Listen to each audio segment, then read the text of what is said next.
म्हणजे आमच्या आसपास जे असायचे त्याचं कुणीच नव्हतं. आणि मग होते कोण?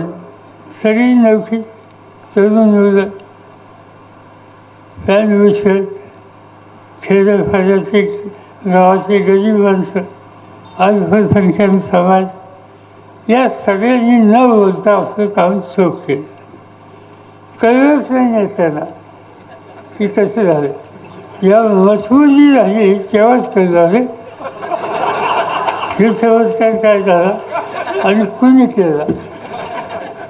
तर ठीक आहे, याचा अर्थ एवढाच आहे, तुमच्याकडे चमत्कार करायची ताकद आहे.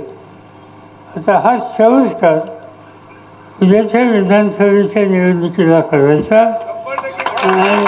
आणि हा चमत्कार उद्याच्या निवडणुकीच्या बरोबर हे जे पाणी आणि दुधाच्या किमतीचा प्रश्न आहे तो कसा सुचत नाही हे आम्ही बघू. त्याचा कसा मार्ग निघत नाही हे बघू.